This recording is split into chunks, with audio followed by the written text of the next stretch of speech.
Welcome to Modern Musings, conversations with the maiden, mother, and crone, looking at ourselves and the world through the lens of the 21st century. Hello, everybody. Welcome back to our podcast. I'm Amber Jones, and I'm here with Cindy Murray and Kristen Murray. Hello. Hello. And we're Modern Musings. If you're just now tuning into us, we are a podcast of three women, obviously, that we like to talk a little bit about everything. And this week, we're deep diving, I suppose, maybe a little bit surface dive, into the subject of Carl Jung's collective unconscious. And what exactly is that? What does it mean? Right. What does it mean? Well, Jung, who was a student of Freud, and we all know Freud, id, ego, superego. And I want to say, like, Jung kind of took Freud's research and went to a different level of it. So his idea of collective unconscious consists of universal heritable elements common to all humans, distinct from other species. Okay. But this doesn't necessarily mean genetic-wise.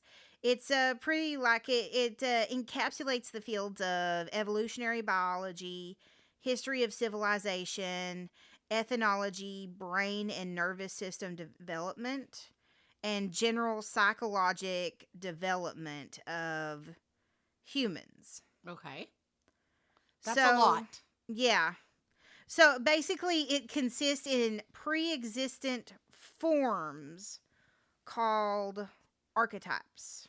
Okay. And it's kind of like archetypes in literature, which of course I'm sure he borrowed that from literature. Or literature, Or might literature have borrowed it it from from. Well, I don't know about that. Yeah. So, let's see. Archetypes are like basically like forms of the ego and the shadow, which is, we've talked about. Yeah. Jung and the shadow self before. Yeah, so these are basically like forms of your ego and forms of your shadow self. So, and if you think about like archetypes in literature, it's basically the same concept, different types Different of humans, applications, different, yeah. So like the ego would be, there would be an ego like an old wise man. Or I can give like the list right now. So like here are some examples of Jungian ego: the sacred progenitor, the old wise man, the animus, the meaning, the centrality, the order, the opposition, the time. Kind of sounds like I'm reading off tarot cards. Right? The sacred, the light, and the transformation. It totally sounds like tarot cards. Right? Totally. And so each one of these egos has a shadow self. Okay. Mm-hmm. So the sacred progenitor would be the tyrannical progenitor. Oh. So when I think of sacred progenitor, I kind of think of like maybe a wise woman, or like someone that gives advice of the family or something like that. So like but like in a calm sort of way. Uh-huh. So then like the shadow self would be the tyrannical version of that. Right. Like ranting and raving, not calm at all. tyranny. Oh, Yeah. so you know what I see? Control freak. Sacred progenitor is like, oh, we do this all the time because it's a sacred ritual, whereas a tyrant would maybe do something because I said so. Yeah. Yeah. Yeah, exactly. That's exact. Yeah, exactly. You're reading my mind there. You're reading my ego. So so yeah, like it's kind of like that. So maybe in kind of an interesting way like to look at it would be like you are sacred and you have your routine, but on the inside you're yelling and screaming. Okay. That's kind of an interesting kind of like that's kind of how I see it kind of. And so then the old wise man, you think of Gandalf or something like that, Mm-hmm. because who we always need a good Lord of the Rings reference. But you think of like a Gandalf, but on the inside you're Saruman. Is that his name? Sauron. Yeah. Or there's Saruman and then there's Sauron. Which one's the like the opposite of Gandalf? That would be Saruman. Yeah. I believe. So you're like I always get Gandalf, their but on names the mixed up. inside you're Saruman. Okay. So like you're the shadow self of the old wise man is the trickster. Okay. So yeah, like you're old and you're wise and you're great, but on the inside you are your shadow self. You're a trickster. You're tricking people. Or, doing Okay. Or things maybe for it's the or wrong maybe you reasons. want maybe your shadow self could even mean like that it's something that you are secretly deep on the inside, or maybe something that you desire on the inside. Okay. Okay. And so, and I'm going to have to like look up the definitions of these, but the animus, and this is a term kind of coined by Jung, is the animus and its shadow self, the anima, is a dualistic archetype which form a union of opposite forces. So Jung described the animus as the unconscious masculine side of a woman, Okay. Okay. and then the anima as the unconscious feminine side of a man. Okay. Okay. So 'Cause maybe everyone has that balance. Yeah. Yeah. Because there's The all yin and the something. yang. Yeah. yeah, that's a good way to look at it. A yin and a yang, the animus and the anima. Okay. It's not necessarily like always just exactly gender based, but like because men can have A gentle qualities, Yeah, not just yeah. feminine like girly, Right. But those are considered yeah, feminine, the Mhm. feminine Yeah. side. gentle, organized, So, nurturing. Yeah. Yeah, so Whereas a female can be aggressive and angry or, yeah. Mm-hmm. or even if like a female, if she is like super passive on the inside, she's screaming and wanting to be more aggressive. And it's funny, like what he call the animus and the anima. It makes me think of animals. Humans are animals. Mhm. That's like a basic animalistic instinct.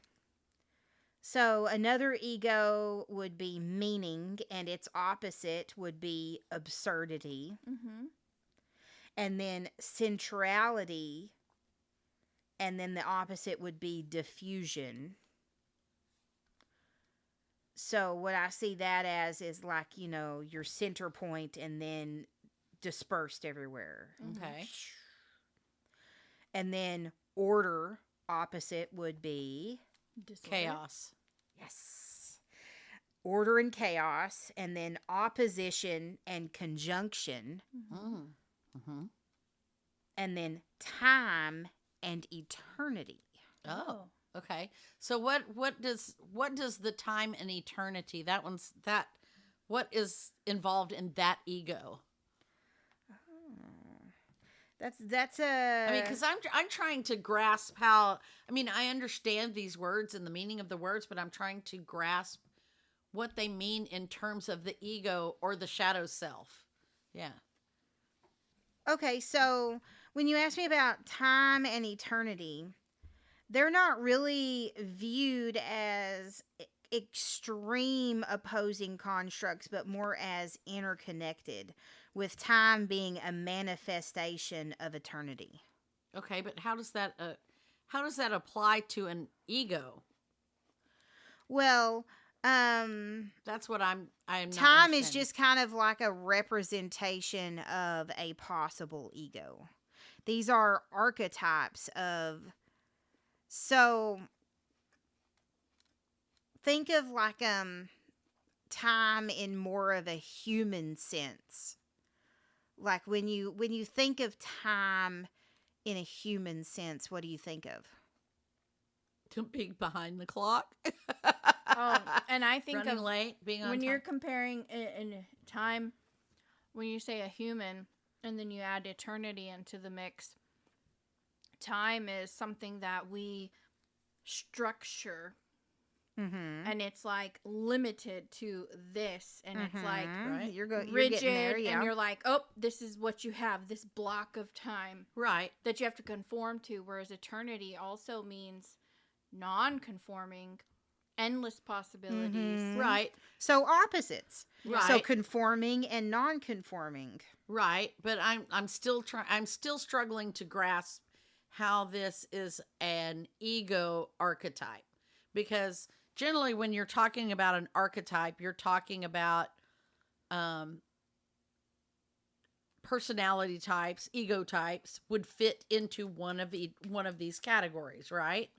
So, Well, it totally does. Like Kristen said, like time would be an organized person, whereas Okay. eternity would be a chaotic person. okay, Mhm. okay, Or a person that sets limits on themselves, okay, or is limited Yeah, by okay. their own okay. See, inability I get to. that. Okay, So it's basically abstract concepts to Right. go like towards a personality of a person. right, right. Not an actual like time of day or No, I Yeah. understand that. That's why I was trying to apply it to the personality, the ego type, Mhm. because you had listed off a bunch of them, and you kind of gave descriptions of some of them, but not all of them. And then we got to the time one, and I was like, okay, does how that does make that sense? fit Yeah. as an archetype? I mean, I understand the difference between time and eternity or infinity or whatever, but I was just trying to figure out how that applies to a personality. Yes. So like if you're very orderly, your shadow self would be disorderly Okay. because it's kind of like the devil on your shoulder. So every personality or every ego is then both the thing and the shadow. Well, yeah, it's kind of like a dual personality. You have on your outside what you present Mm-hmm. to the world, and then you have your shadow self on the inside. On the inside, and it's always the opposite or whatever Mhm. of the other. The Okay. opposite, or definitely what is most detriment to you. Right. What is constantly chasing after you, So whispering so in the your reason ear. the person with the time ego archetype, the reason that they are so structured with their time is because they're running from or fear Mm-hmm. that unstructured eternity or Yeah. whatever. So yeah, you're like always constantly running from your shadow self, which is kind of interesting because like Well, most of us try to bury it too. yeah, because Or me, hide it. I'm very like calm and chill and laid back pretty much, but on the inside I'm absolutely not. I'm like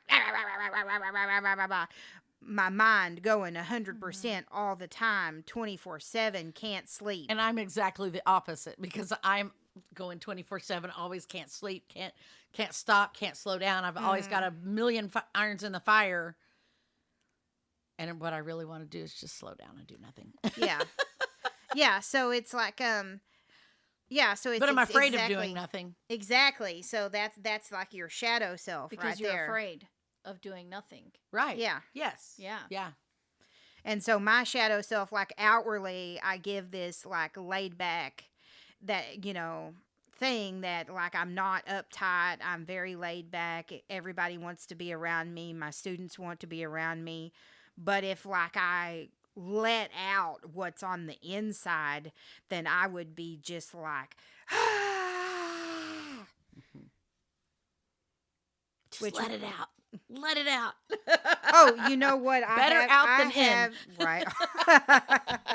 I have my days. That's what I Honestly, always say. like not like towards my students, but I have my days where I just go on my break and sit in my car and just scream. Yeah.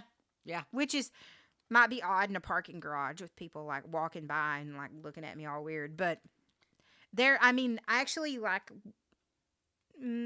towards the end of school, towards the end of school, like I got so frustrated with star testing and everything like that that I just went into my room and I keep a blanket in my room because my legs get cold, and I wrapped that blanket around my head and I just screamed inside the blanket. I locked the door and put like a thing over the window and so nobody would come in, and I just like literally did that.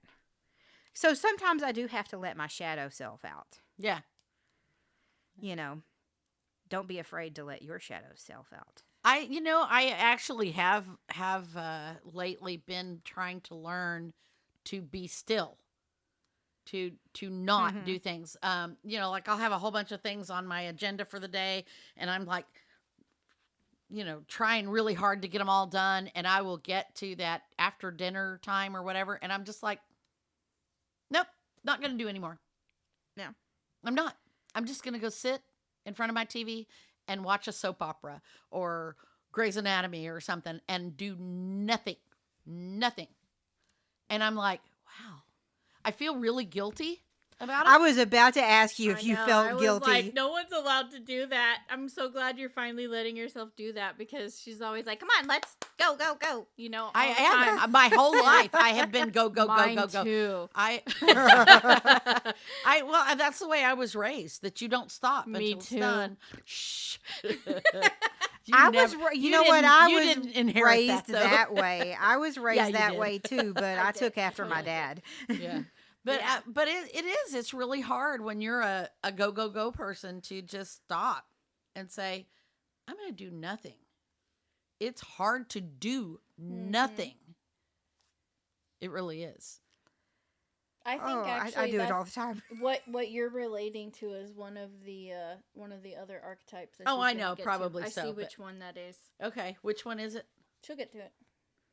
Okay. Okay. Oh, she hasn't talked So, about all of Yeah. them yet.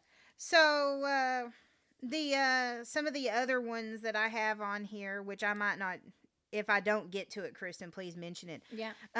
Some of the other ones I have on here is the ego is sacred ego, and then the shadow self would be profane.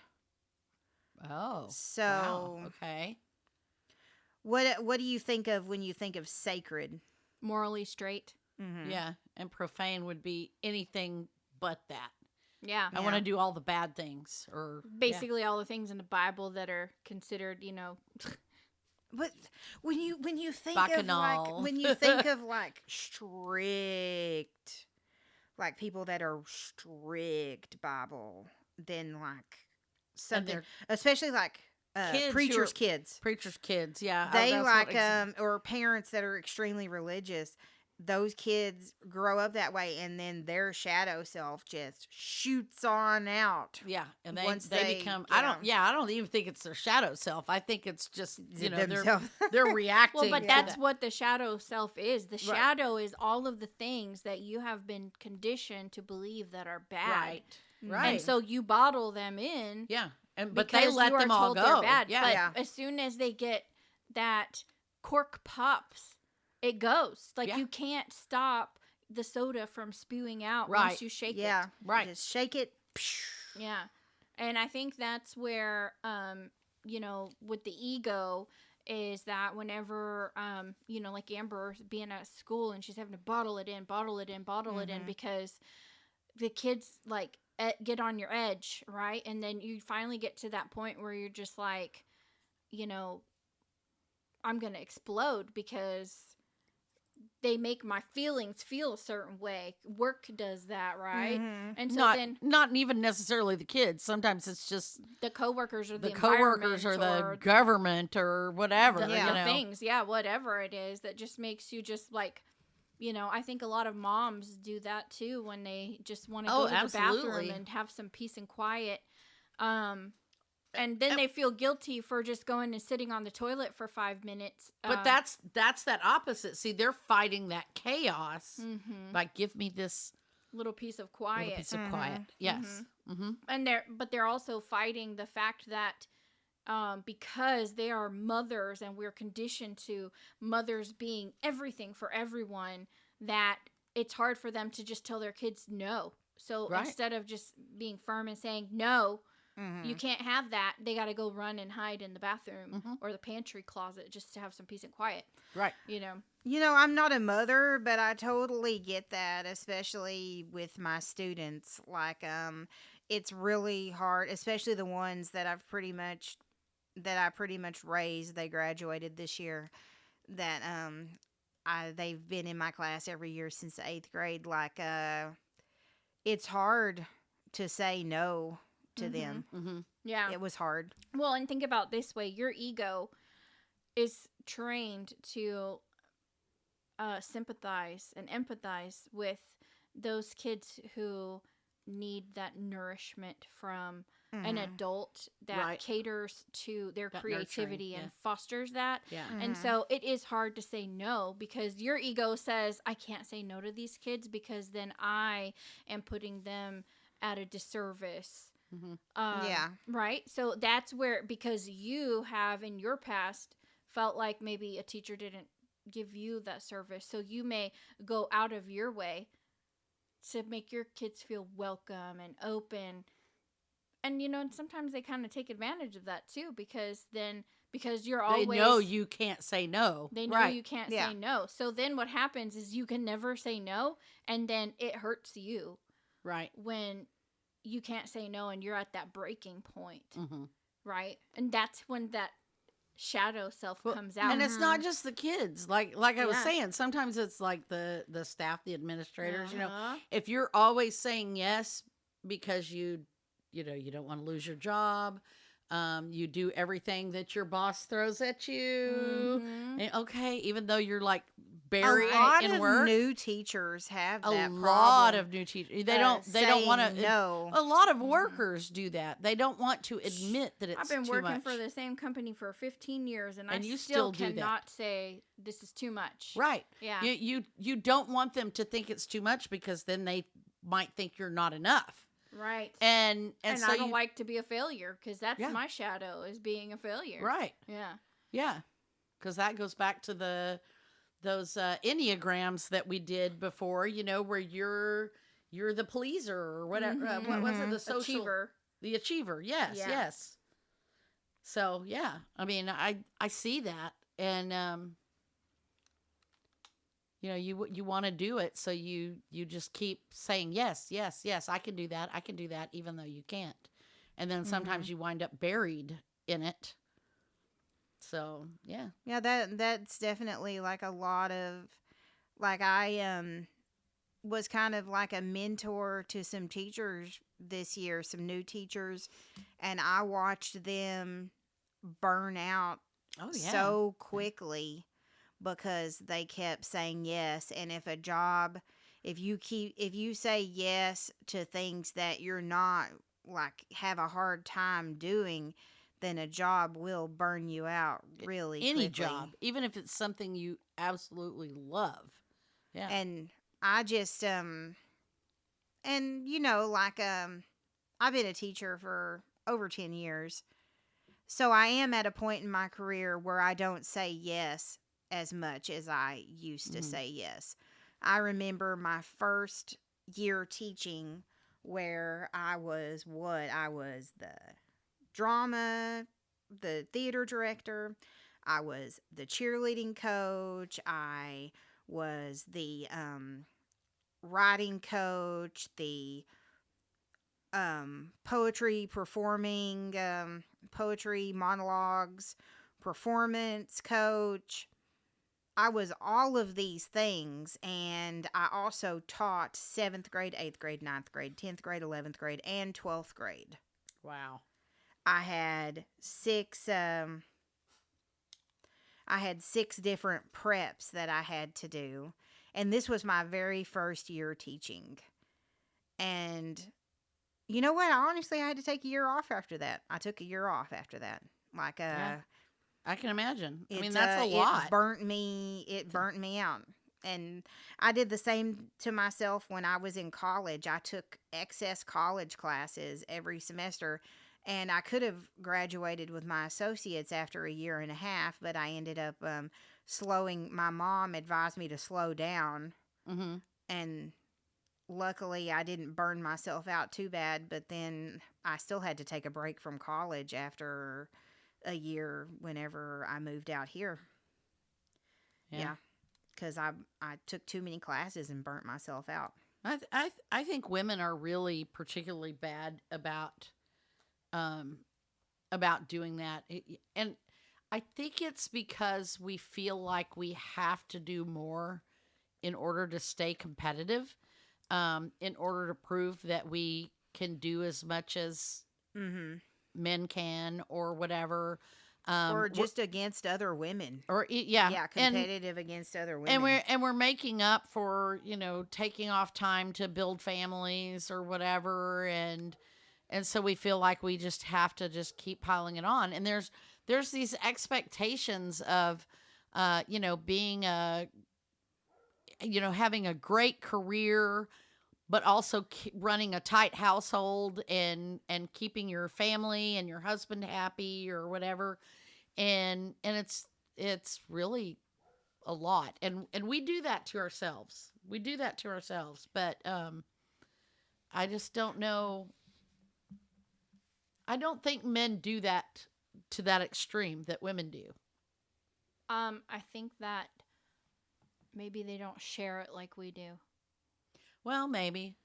Because I think that men have other social expectations that they subconsciously Well, yeah, because are they have holding to. themselves against. Yeah, I mean, men. There are definitely. I'm not saying that men don't work too much, because there are men who, a lot of men who will take every job the boss gives them and grin and bear it, and they'll work extra hours to get it done, even to the detriment of their family or whatever, because they feel like they have to prove that they are enough also. Mm-hmm. And especially for men, because they the male ego has a need to be the breadwinner often, because that's the way our society Mm-hmm. has been geared. And so, not only do they have these, they're trying to satisfy the boss, but they're also trying to provide for the family. And then they have other expectations as well. Sometimes we put those expectations on them. Why don't you spend more time with the kids? Why don't you do this with little Jimmy? Why don't you do this with, whatever? And so, and you're right, they don't communicate those as much as women do. So they are there as well. But I just feel like women tend to overly do it to ourselves. Mm-hmm. Does that make sense? Mm-hmm. Yeah. I don't know how else to explain that. I think that's because we're transitioning, and we've talked about this in our gender role Well, yeah, I think that's what it is. podcast because it was a lot easier to handle it when our main focus was the household and rearing children. And right. a lot of the things that we didn't have to worry our pretty little heads about. Yeah. Well, and now we are worrying our pretty little heads about all the finances, getting the roof and the fence fixed. Yes, and and the politics and the things that we weren't even really necessarily privy to think about, like politics. Like, why bother worrying about it if you can't even vote? Right. Right. So this, or if you just vote the way your husband tells you to vote, which is what a lot of women did, and some women still do. Yeah. But yeah, I do think it is. it's that difference in which direction we're moving, because we're moving in the direction from having all of these household duties, but also pulling in that career thing with it without giving up or sacrificing what we're doing in the home. And I think that's the difference. Where the pressure. That's where the pressure is. And men still have that, but not the same, because they aren't under pressure to run a perfect household. They may be under more pressure to help in the household or to share in the responsibilities of running the household, but they don't feel the pressure to themselves be responsible for the household. Does that make They're sense? not necessarily like out there vocalizing that they feel judged because their house doesn't look beautiful. Exactly. That pressure, that particular pressure is not on them the way it is on women. And women are the worst judges of We're each the other. ones who put it there in the first place. Yes, Yeah. we're the ones who look at, I went to your house and what a mess. Oh my gosh, your sofa and your chaise lounge don't match, and right? and they're covered in dog hair because your dog sits on them, and you're like embarrassed because you've been at work doing this project that's kept you working for 60 hours a week every week for the last 6 weeks, And your kids aren't eating organic. Yeah. And you're having to feed them macaroni and cheese with hot dogs chopped up in it, Right? And and it's Yum. like we feel guilty about that. I don't think a husband would feel guilty about those things. He wouldn't even apologize for the dog hair on the sofa. He wouldn't care that the sofa and the chaise don't match. Maybe Because that's his wife's job. maybe or Or he just doesn't care. it doesn't messy care. We've ish, got a or- place to sit. Hey, Yeah. Yeah. and honestly, we probably shouldn't care as much about it as we do, but what we do because And we that's put that pressure on literally each other. the animus and the anima archetype Yes. right Yeah. there. Yeah, All of that you're talking about, like who worries about what and yeah, where we Yeah. are. Mhm. and in secretly society. we want to not be worrying about all that crap, but we do. So yeah, Because secretly, when you want to worry about not worrying about it, you are actually worrying about right, Yeah. yeah. it. The irony of it is that you are worrying about it by wishing you didn't have to worry about it. Exactly. There's the devil on the shoulder right there. So, speaking of the devil on the shoulder, what's the next one? Okay, so the next one we have a light ego with a darkness shadow. Okay. So when I think of this, I think of like an angel and a devil. Like Okay. Yeah. you're good, you do all the right things, you say all the right things, but on the inside, you want to do all the wrong things. Or maybe not just the wrong things, but also thinking of, because that's also like your sacred and profane. Yeah. But I'm thinking light and dark as in like happy, sad. You're happy. You're happy. That's true too. And this one I think is me in a lot of ways sometimes too, because I think a lot of people tell me that I am, a lot of people who don't know me intimately, you're always smiling. You're always happy. You're always in such a good mood. And I'm like, do you know me? You don't know me because I'm not. I'm dark. I'm unhappy. I'm grouchy. I'm, or whatever. And it's the face that you put on to the world. Like my mom was the same way. She was always like smiling and always perky and always everything, but it was just a show. Because she saw that darkness as a negative thing Yeah. to show to the world. That's why hide that shadow. You're supposed to hide that. You're not supposed to show that to people. Yeah. They're not supposed to see you cry or She also was in a generation where women and families didn't talk about mental health and stuff like that. That is either. true. No, That is true. no. We didn't grow up talking about mental health at all.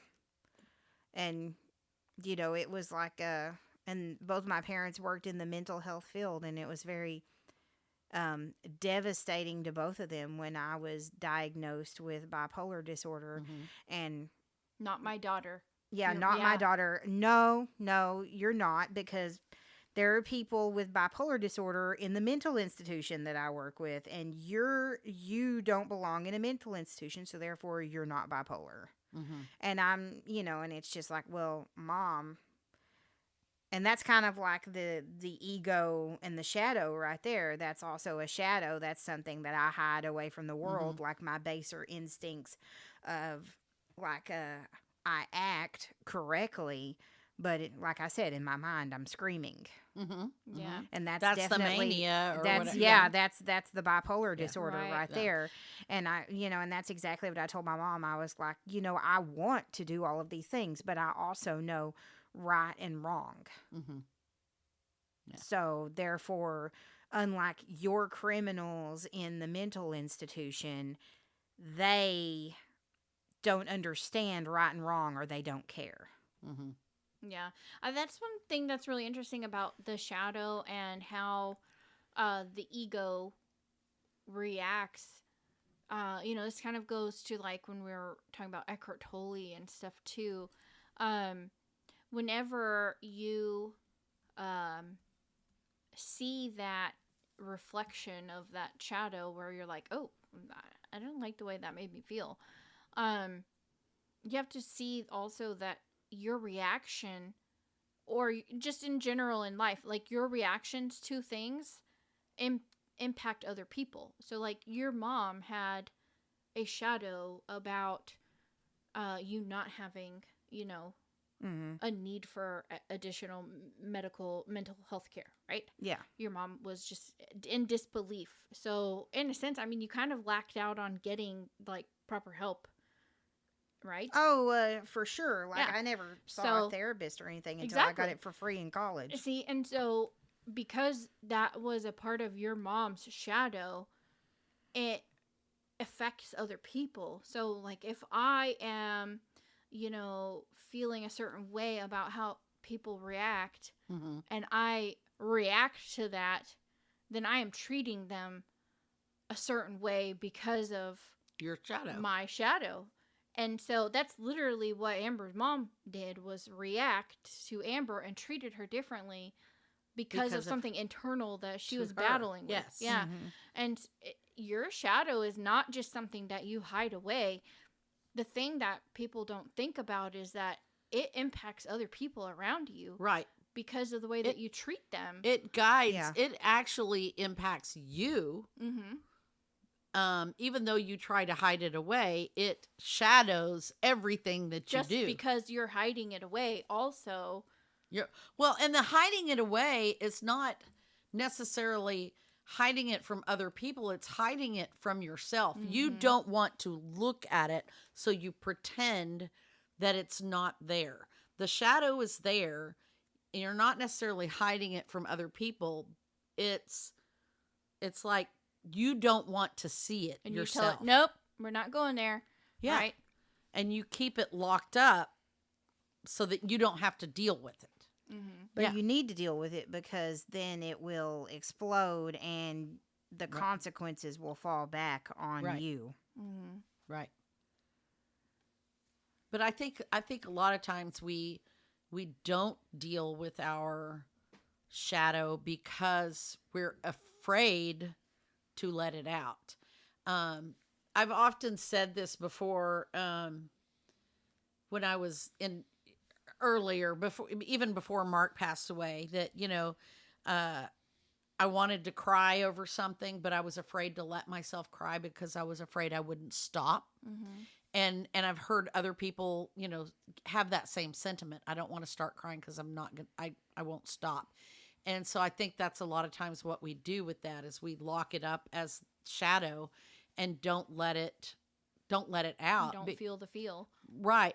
And it's because, in part, because we don't want to work through it. We don't want to experience it, that pain avoidance thing. But also because we're afraid of what other people would think or say about us. We don't want other people to see us cry. We don't want other people to see us in misery or whatever. And by that same standard, we believe they don't want to see us cry. Yeah. So like a perfect example for me is when people ask me, how are you doing in the wake of Mark's death? The expected answer is, I'm fine. I'm doing okay.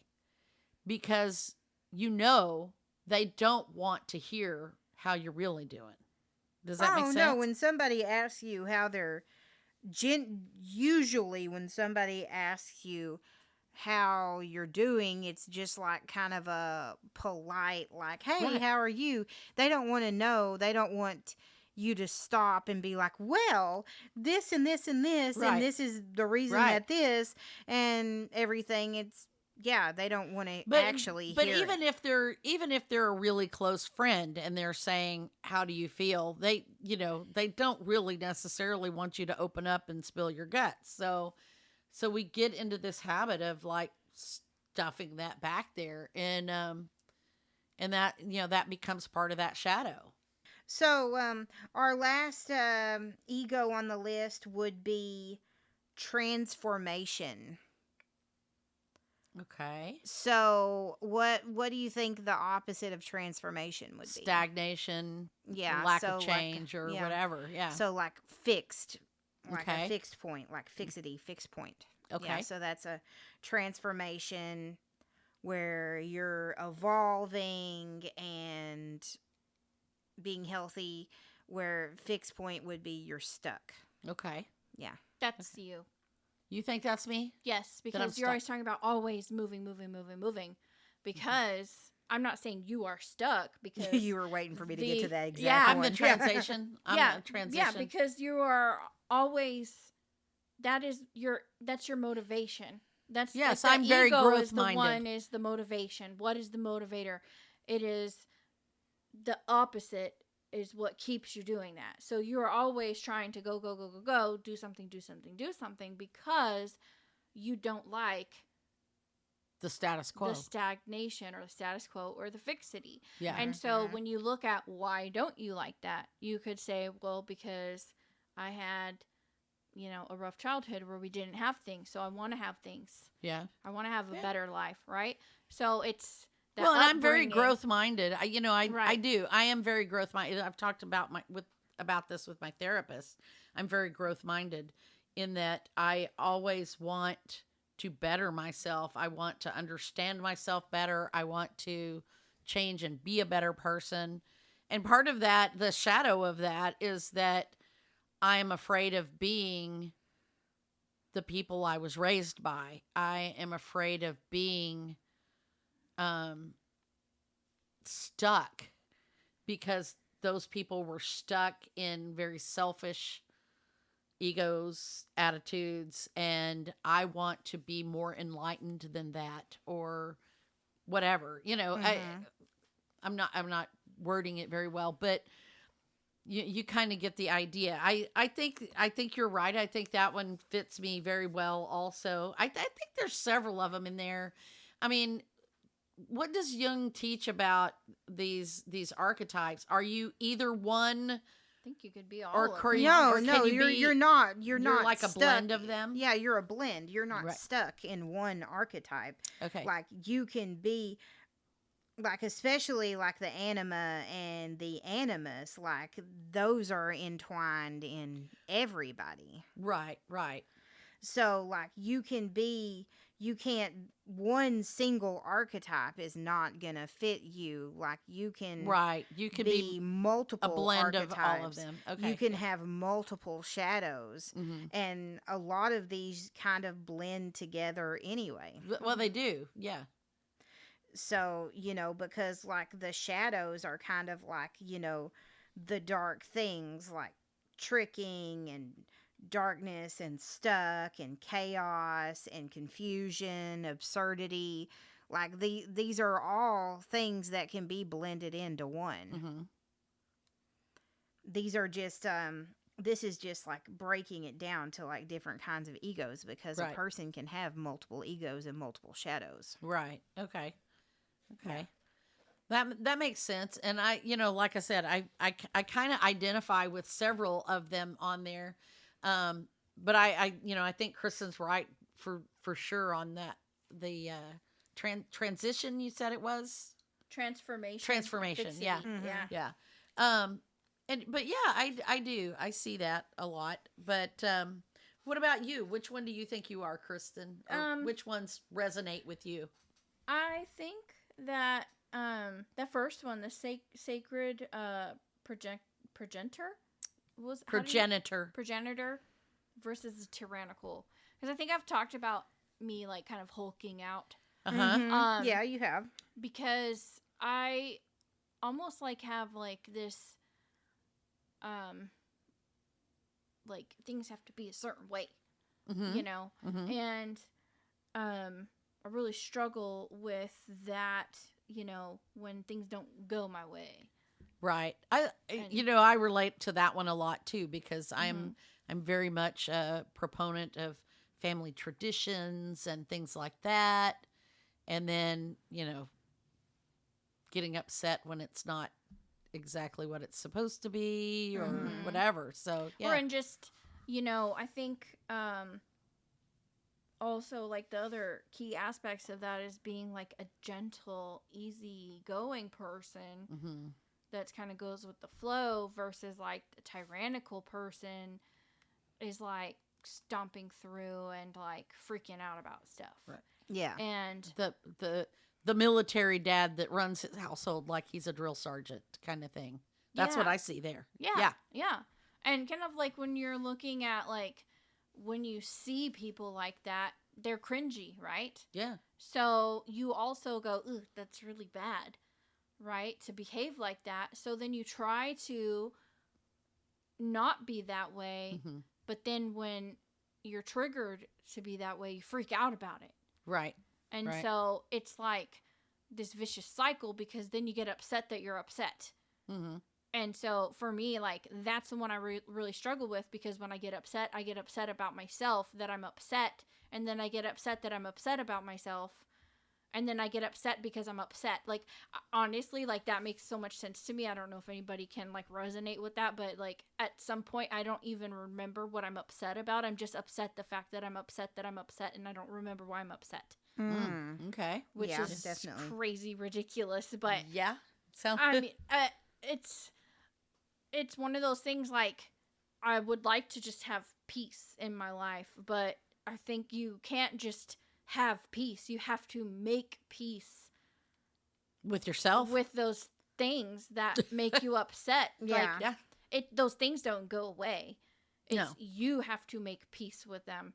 Yeah, but you're really making peace with yourself. It's with yourself. Yeah. Right, because it's not the things that are happening to you, it's your reaction to them. And exactly. That's what upsets me, is my reaction. And that's where I see that shadow, is that my reaction to things is what upsets me. Okay. Yeah. Yeah. So, this is a very like a Tully type thing, but Jung to how do I word this?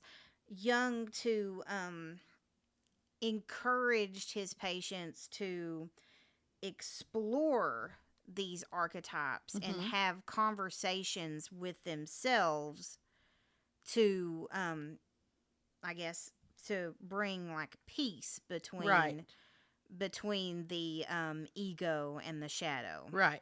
Which is basically doing shadow work. Yeah, shadow work. Exactly.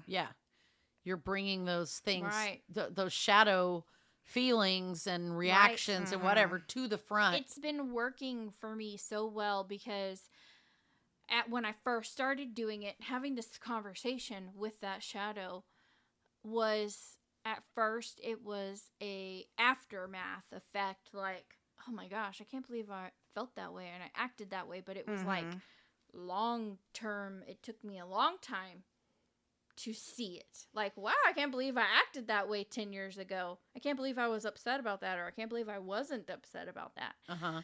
And then I started seeing like that gap closing to the point where it was like I was recognizing it after it happened. Like, Immediately after. Yeah. not even, it was like 30 minutes later I was like, wow, I just acted like a dumbass. Well, I just acted like, dumb. inappropriately. Yeah. And it's getting to the point now where when someone says something that makes my feelings hurt, I'm immediately like, oh, that hurt my feelings. But it was something that normally Would have triggered you. shouldn't hurt my feelings. Well, it still triggered me because I felt the feeling. Right. Yeah. But I'm at this point now where I'm like, oh, But you didn't react to the feeling. well, Maybe. okay, so have you ever, like, when someone says something that hurts your feelings, do you sometimes, like, feel it physically? Yeah, yeah, it Yeah. like on the Like- inside, like a Like gut punch. Yes. It's like Or in my chest. I like, it get little hurts. tingles on my scalp. Yes, I feel it right here. I feel Yeah. like a stab. Yes, and it hurts. And I just go like this. It's a gut punch. I like sink in inside, like Uh-huh. cosmically, like I get smaller inside. Mm-hmm. And You're curling up into a ball. yes. And so when I feel that, I'm recognizing that now because Mhm. when it causes that physical discomfort, most of the time I would go and be sad and then cry and curl up in bed and want to die, Mhm. right? Mhm. But now I actually, like, the feeling is quite a lot shorter now, and I'm finding, like, when I feel that way, if someone says something, I'm like, okay, they were not trying to hurt your feelings, but you felt a feeling. And you're allowed to feel the feeling. And you're allowed to feel the feeling, but think rationally about it. Don't Because we're not going to Hulk be out. mad about how they said something because it wasn't meant to hurt me. Because the people that love me do not want to hurt me. Exactly. And that's the part that I'm coming to terms with, is that the people that love you don't want to hurt you. Right. And that's a hard thing to come to terms with, because people that you love can hurt you. Can hurt you. Yeah. But when you are picking and choosing the people around you that Uh-huh. really love you and they are not going to hurt you, then someone says something that's maybe not nice, they're not trying to hurt you. They're not doing it deliberately. Right. It's just that's how you react. Right. And so that little gap in time where I see it and I feel it and I realize it is like that now. Right. And I'm just like, yes, that little gut feeling was only a second. Yeah. And then I went, oh, it's okay. You're okay. And then it's gone. Well, and hopefully it will get to the point where those things won't even trigger you. They will say them and you immediately know that wasn't meant for me. Yeah. Or, whatever. But you won't react to it at Right, all. right. You won't have that gut punch feeling because you will know before the gut punch starts, that wasn't meant for me. Yeah. I know that. Yeah. Or that trigger, that has nothing to do with me. That was something that happened a long time ago Mm-hmm. and it doesn't exist anymore. Yeah. And they're unrelated. Yeah. Exactly. Yeah. I have a very similar. Well, I've had the Hulk out reaction, especially in my past. When I get like when something happens and I feel confrontational, like stepping outside from the sacred progenitor into the tyrannical progenitor, when I feel myself moving in that direction, my body has like a warning, and it always has, like ever since I was a kid, when I know that I'm about to have like a bipolar type episode, when I'm about to go off on somebody, my scalp starts to tingle. Like it feels like my hair is on fire, and like my eyes widen, and like I can only imagine like my eyes are on fire when I'm about to go off on somebody. Mm-hmm. And that's kind of like a trigger warning for me to not go there. Don't go there. you're calm, you're laid You're back. also a very non-confrontational person too. Yeah. And so like when it comes to like a confrontational moment, when I'm about to step outside of that comfort zone, when I'm about to step into the shadow of my confrontational self, because on the inside I am very confrontational. Like my shadow wants to be confrontational. Right. You know, which, but I've oppressed it. I've held it back, baser instincts and all that. But when I feel it about to step out of me, like like start screaming or something, or like start talking back to somebody, start going up to somebody and getting in somebody's face, my scalp starts to tingle. Right.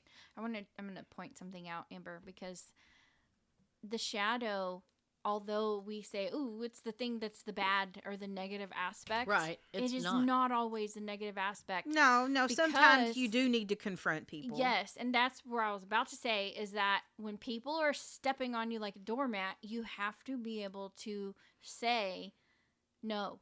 Right. Right. And there's it's a spectrum of reaction. Yes. And you're telling yourself not that- to overreact because Right. you don't want to have confrontation. Right, because that's the far end of the spectrum. Yeah. But there is standing up for yourself, which is still part of that shadow. You're afraid to stand up for yourself because you're afraid you will overreact.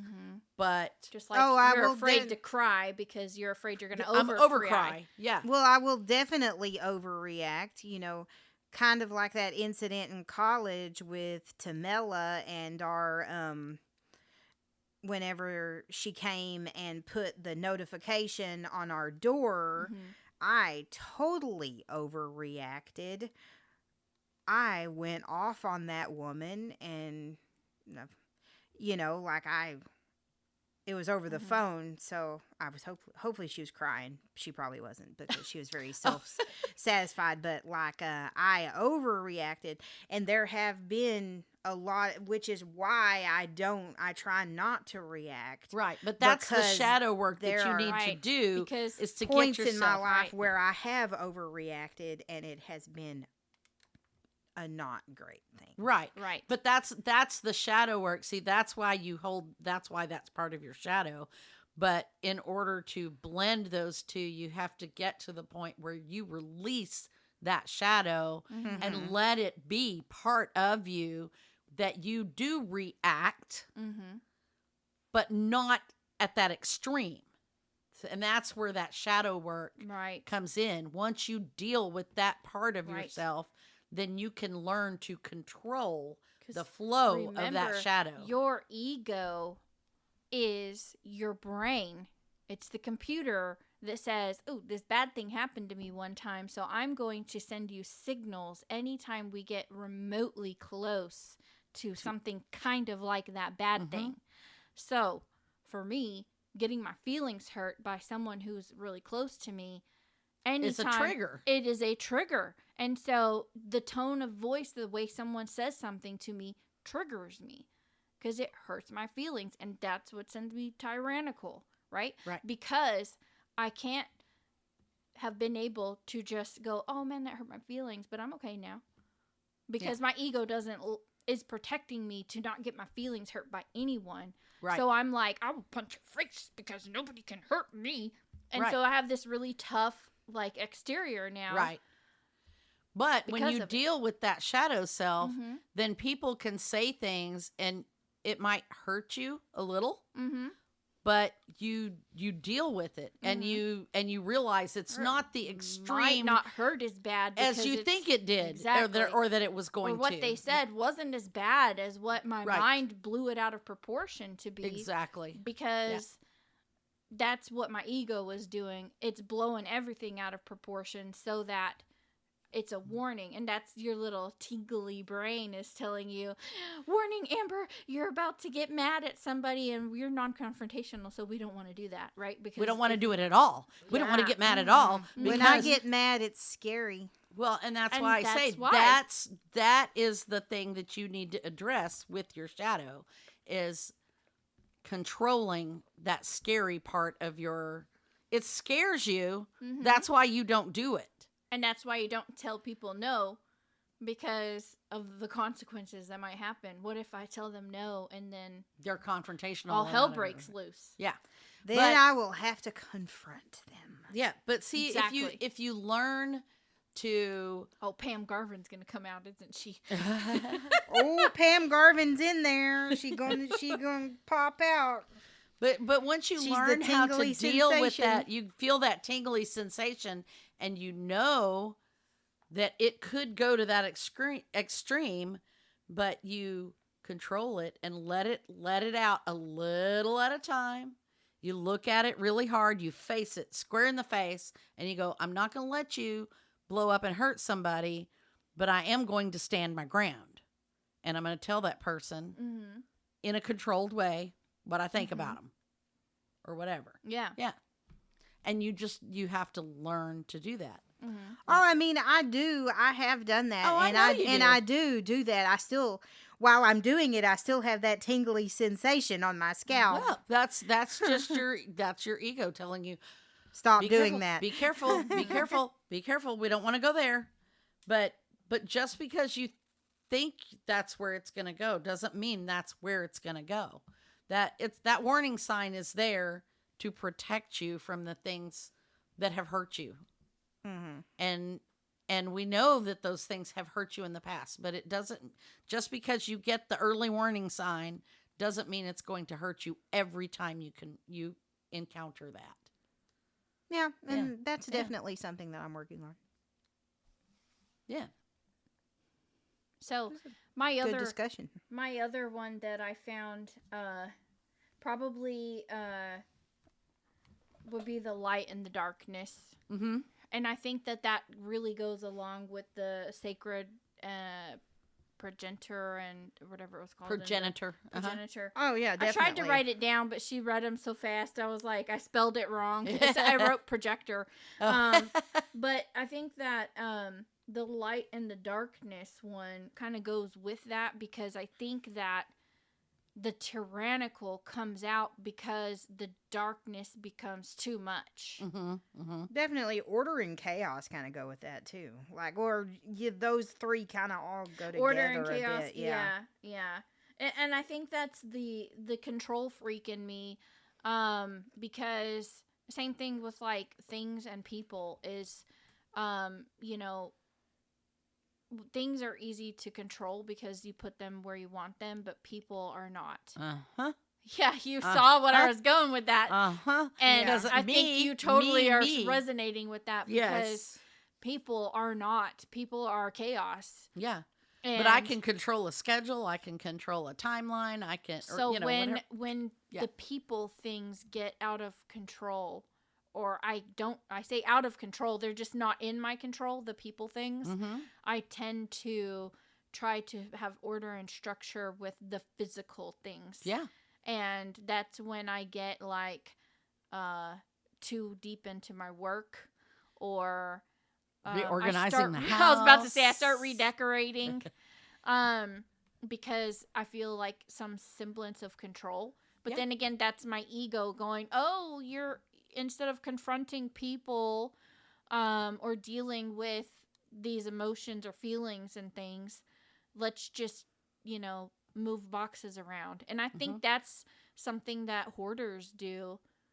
When they start hoarding things, and then instead of, confronting whatever it is that they're battling with, they start getting like lost in the shuffle of moving things around to the point where that's the only coping mechanism that they have, is shuffling all the weird things that they brought home in their house. And actually that's probably the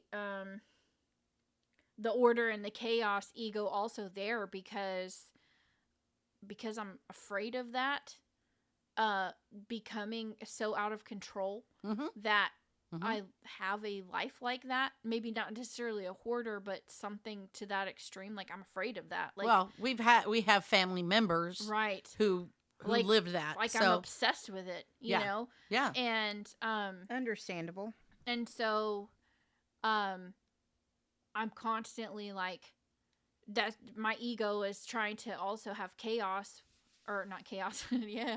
It's trying to, give order, because if I can't even control the things, the inanimate objects, then I have absolutely no control. right. Because I can't right. control myself. I can't control the people around me. If I lose control of the inanimate objects, I'm just gone. Yeah, There's nothing yeah. left to control. Yeah, And that's scary to think about that way, because it's Yeah. really the only things here on this planet that there are is myself, other people, and things. right. Yeah, I agree. I totally resonate with that one too. So, yeah. Yeah, definitely. Well, I think that this was a really great discussion. I think so too. Yeah. Yeah. Y'all have any more questions for me about? Oh, I probably Jung? will after we're done. I'm probably going to go to sleep, and then And you'll be I'll thinking think about about it, it, yeah. and I'll be like, I'm time. Well, I want to say like it's worth definitely further discussion as far Well, as like a more deep dive into Jung's concepts. I mean, Well, I wanna like say the I wanna idea, do- like you said, Jung would have his patients actually have that conversation with those, or explore each of those shadow archetypes. work before it was shadow work. Right, Or right. Well, I coined mean, shadow work. Yeah, Yeah. but yeah, taking each one of those and looking and seeing if either the shadow or the ego side resonates with you, and or not, and just kind of conversing with yourself or with that Mhm. archetype, what that means in your life. Yeah, I really think that's a great way to do that. Yeah, and Jung first started mentioning collective unconscious in 1916. Okay, So definitely shadow work wasn't like a cool thing back Well, then. I mean, he was technically like the inventor of shadow work, right? Yeah, so pretty much. I mean, it really has. He didn't call it shadow work, but that's what Right. it was. But it became. I mean, it's really only in more recent years that it's become kind of a common thing Prominent that thing people to talk talk about, about. yeah. Yeah. So, Well, because people are talking about their feelings and stuff more now than they were. and I'm glad. I'm really glad people do, because I think it makes us better people to know and understand ourselves better, and also to know and understand each other, because sometimes if I know why a person reacts the way they react, then it helps me understand them better and not react to them in a bad way. Mm-hmm. So, it's And that's what this world needs, is a little bit more understanding. compassion. Like before you fly off the handle or confront, punch, hit, kick, push another person, before you get extremely angry at something that somebody said to you, you really should take a step back and be like, well, why did they say that? Yeah. Yeah. What did they mean by that? What did they say? Why did they say it? People are there are not that many inquisitive people out there that are like, well, why did you do that? Yeah. Wouldn't that be funny? Like, you get into a fight with somebody, or you start to get into a fight with somebody, and then that person just steps back, and you say something, and that person steps back, and they're like, well, why did you say that? Yeah. And then you're like, I don't know. And then there y'all just sit there and do all the shadow work together. Yeah, it's that why. Why? Why? Yeah, and you say, because I blah, blah, blah. Why? Because I blah, blah, blah. And that's how you get to, that's that peeling of the onion. Getting Yeah, to you the peel center that of it. layer by layer by layer until you get to that root reason of, oh gosh, this thing in my shadow that happened to me when I was 10 years old. Yeah. And it makes me react this way to everybody who does this. Yeah. I wish more people did that instead of getting Just- into fights or just or reacting or reacting to Or something balling up. that's It's not always just like fighting, shutting down fighting, or but becoming sometimes it's anxious shutting down. or Yeah. fight or flight, you know, so Mhm. fighting, flighting. fighting. Fighting. Flight, freeze. Yeah, Yeah. so yeah, one of those things like for sure. Yeah. Well, definitely hopefully we'll write some good blogs about this, about our I hope shadows. so. I hope so. So and I want to hear from our listeners, like what's their shadow? What do you identify with most in Jung's archetypes? Yeah. So, what are we talking about next week? Next week, we are talking about what's in our cup or what's in your cup. Okay. So, what is that? You can think about it. Think about it metaphorically. What's in your cup or literally Water's what in you're my cup drinking. right now. So, we'll catch you guys next time on what's in your cup. Okay. All right. Y'all listeners, have a good day. Bye. Bye.